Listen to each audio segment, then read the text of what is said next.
So think of this, it was $1,400 off. But what happened was it said on the tag, absolutely no returns. Now it's time for Guitar of the Week. This week's Guitar of the Week is one I want to share. This was a really fun story, and we're going to combine it with this or that. So it's going to be like a little mix, okay? A little bit of mix. This or that, it's not going to be the typical this or that, so don't worry, it's not going to be the blindfolded thing. I'm just going to show you something that I think is going to be interesting, and then we'll put it under that, guys. So what is the Guitar of the Week this week? It's a Kiesel. No, it's a Fender. It's a Fender Kiesel. It's a Jackson. What? It's a Jackson. This actually is a fun story I wanted to share. Somebody mentioned this a couple weeks ago. They saw this guitar, and I thought, oh, I haven't done a guitar this or that. So we have a Jackson. This is the Jackson American Series. This is a American Series Dinky. They don't call it that, right? I think they call it something else. But I'm going to call it a Dinky because that's what it really is. Let's pull it up on Sweetwater, which is interesting because I bought it from Guitar Center. But just because I know they'll have it and really detailed. Jackson American Series. So if you're not familiar with this, Jackson made this series or currently makes this series called the American Series, which are made in the USA and more obtainable than their custom shop stuff. For anyone not wanting to fear sticker shock when you see their prices, understand that custom shops cost about $6,000 to $7,000 and take about a year to 2 years or so. So this is their more affordable, obtainable $2,700, $2,600 price point. Now the hardtails are a little bit less. This one's $25 for this hardtail. This guitar was an interesting thing I bought a while back, and I got an interesting scenario because of it. So this one, I think this color is discontinued. This is the blue. Obviously, it's blue and it's shiny and a hardtail. And what happened was I was at a Guitar Center and I was at their pedal station trying a pedal. I thought, oh, I should try a pedal. So I was trying a pedal, and I went to, I need to grab a guitar, and I grabbed a guitar, and the first one I grabbed was a made in Mexico Jackson, and I picked it up, and it was played amazing, sounded great, I loved it, but it was really beat up, and I thought they wanted way too much for it, right? It's like $700-800 used and beat up, and I thought, oh, that's, and so I saw this Jackson American Series, Dinky, and I go, oh, I'll grab that, just because again, I'm just gonna grab it to basically try this pedal out. So I plug in and I play it, and I love the way it plays. And I'm like amazed about it. And it has a tag on it. I've never really seen or paid attention to a Guitar Center. It was a yellow tag, and it said the price was $12.99. So it was like $12.99. Used tag. Nope, not used. Brand new. $12.99 new. Now, I know they've been kind of blowing these out. So, a friend of mine bought one of these with the Floyd, and I think he paid $1,700, something like that. Keep it in mind, looking at the prices, you can see that they are about $2,700. So $16,000 off was pretty crazy. This one, obviously the hardtail, let's find a hardtail version. This one was $26,000. So think of this, it was $1,400 off. Okay, but what happened was it said on the tag, absolutely no returns. And I was like, oh, okay, that's kind of a weird thing, right? Their 45-day return policy. So I figured out what was wrong with it. What it was is a defective guitar. So here's what's interesting. And it came up on one of our podcasts a couple of months ago. And so this saved me a lot of money. What happened was this has a 5-piece maple neck. So what you have is three strips of roasted maple, right? Or torrefied maple, and 2 little strips of regular maple. And this is, so it's a bolt-on neck, but it's a 5-piece neck. And so obviously what happened is the woods dried at different rates. And when you put your hand across it, you could feel the edges of the 2 unroasted maple strips. In other words, they had lifted, right? Or better yet, the roasted had shrank and left the maple sticking out. So it had a little bump. And I was like, oh, that's funny. So it's not because I think Guitar Center doesn't know how to fix it. I'm sure it was just because once they fix it, then they got to sell as B stock. It was probably not worth it. So I bought it. I absolutely loved it. So I bought it, came home, and it took me all of maybe about 5 minutes. I'm rounding up by 4 minutes to fix it. I fixed it with some triple aught steel wool, a couple passes over this, and it's absolutely perfect now. And it's been months and it's perfectly fine. Because of the fact that, like I told you guys, I actually talked about this. Somebody asked me a question. They said that they had a skunk stripe on a Strat that had lifted, and that what do they have to do? And I said, don't sand it.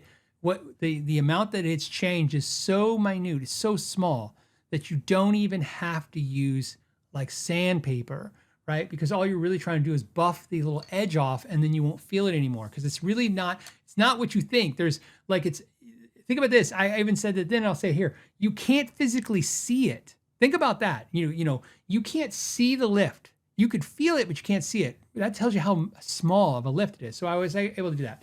And then I put some Northern Lights in it. And then I found these really cool knobs. I just share you that on Amazon that are aluminum. So really nice. This guitar was 7.5 pounds. So I didn't really need the aluminum knobs, but I liked the way they felt. And so I put them on there. So So I thought I'd share something with you guys. I want to this or that, but again, this is not a this or that where you have to vote. I just want to show you something that's a little different with this or that. So what I'm playing through is I'm playing through my Morgan PR12 head into my Marshall 212 cabinet, and I'm running my pedals. I'm going to run my Plexitone pedal, and I'm going to be using a Echoplex delay. And you guys really liked the Boss CH1 chorus that we used, and I'm going to compare that against my Eddie Van Halen chorus. That's this. Again, we're not doing a competition. So I got the Eddie Van Halen chorus. I got the super chorus. I'm going to be running my Plexitone on my pedals. And I will tell you which one's which. Okay, so let's start. So first, play a little clean. By the way, some of you guys can't see the shirt today. Today says, The Battle. 50% knowing, 25% red lasers, 25% blue lasers. So if you 50% of the battle is knowing. Knowing's half the battle. Anyways, here's our... Oh, I'm in drop D.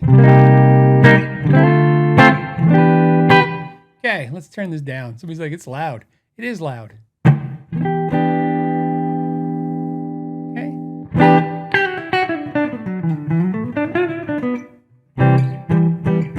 Okay, turn on the distortion. I want to do this. So here's what we're going to do is the game. I'm going to play the EVH chorus, show you how this distortion pedal and this guitar sounds with the EVH chorus, and then I'll play with the Boss chorus and notice how with the same drum beat, the same guitar, the same overdrive pedal, how dramatically a chorus pedal can change the sound. Okay? So let's first start with what we're going to call this, which is the EVH sound. Ready? Or the EVH pedal, not his sound. Here we go.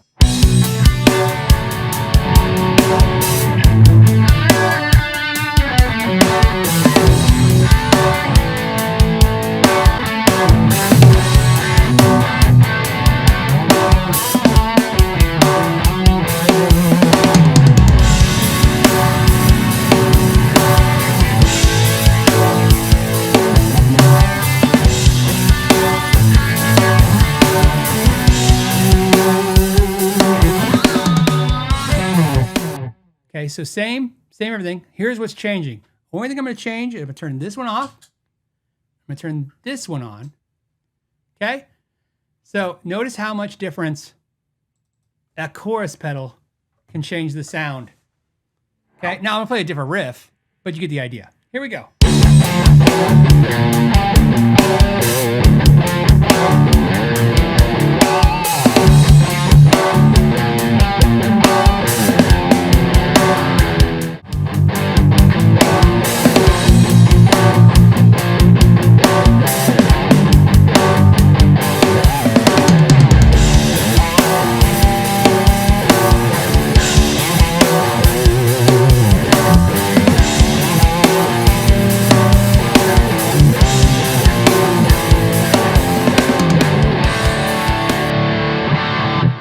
I thought this or that, instead of doing something complicated, I could have done that too. I just wanted to share like fun stuff like that. To me, how dramatic I think this same guitar sounded totally different both ways. Plus I get to share the guitar. I really love the guitar. I love the cutaway on the back. I love the fact that it's a hardtail. I absolutely love. What interestingly enough happened was this was another guitar. Now keep in mind, this guitar is not inexpensive.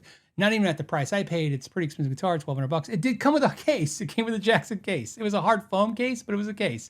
But I got to tell you, this guitar, by the way, also has GoTW locking keys, right?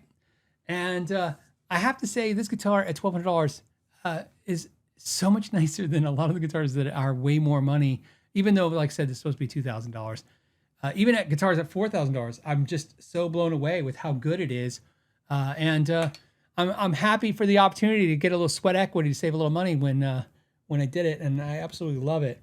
And it comes with Duncans, so I didn't remove the Duncans because they're bad. I did it because I needed several tongue-tied now, several different guitars to demonstrate Northern Lights in. When we get our next order of Northern Lights, which will be mid-September, we're gonna have enough, we think, for months and months and months. We ordered a big order. It was way larger than the last order of Northern Lights pickups from DiMarzio, and obviously with the inventory we'll have, we'll actually be able to actually do a legitimate video and show you guys that. So in the video, you'll see I have them in a Les Paul, I have them in a Strat, I have them in a PRS, I have them in a Jackson. I wanted to have at least a half a dozen to a dozen guitars to show how they sound in those guitars. So that is my Jackson American series. I will tell you that if you're out there poking around, don't look at used ones, but you can find deals on this. I find dealers are trying to dump them.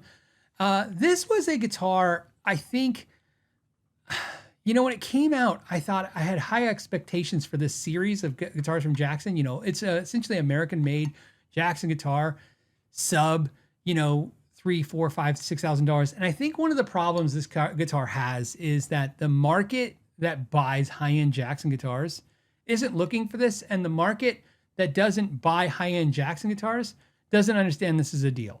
An American-made Jackson for $2,500 is an actually good price now. I mean, that puts it in Kiesel pricing at $2,500, and that's a pretty good price for a product like this. It has an ebony fretboard, and this has 24 stainless steel jumbo frets. So these are spoke wheel truss rod stainless steel jumbo frets.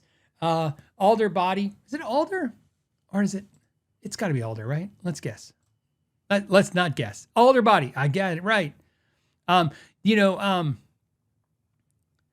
Maple neck, which is 5-piece maple neck, 12 to 16 inch compound radius fretboard, 24 jumbo stainless steel frets, 25.5 inch scale, hip shot, fixed bridge, hip shot, GoTW locking keys. Some of them have EMG 8185s. Some of them have Duncan, I believe, JB and 59s, which is what I took out of this guitar.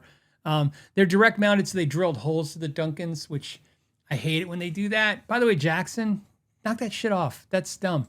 Don't drill holes through, and you know what, for all you guys too, don't drill holes through your guitar pickups to direct mount them.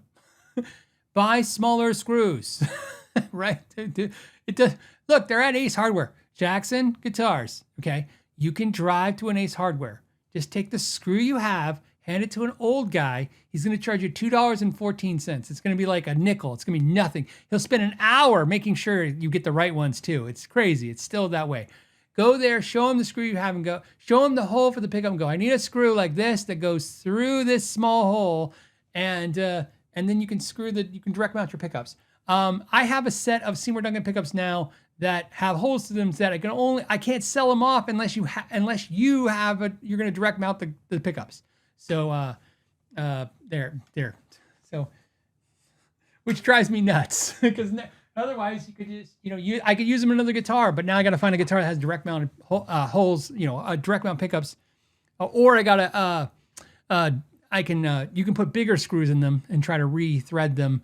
That works. Or sometimes you can put a little block behind them and screw into that. But again, come on, companies, don't drill out the legs on the pickups. Just use smaller screws. It's not that hard. If you like this podcast clip, you can watch the full episode by clicking here, or you can watch another video if you want to click here. And as always, I want to thank you for your time. Until the next time, know your gear.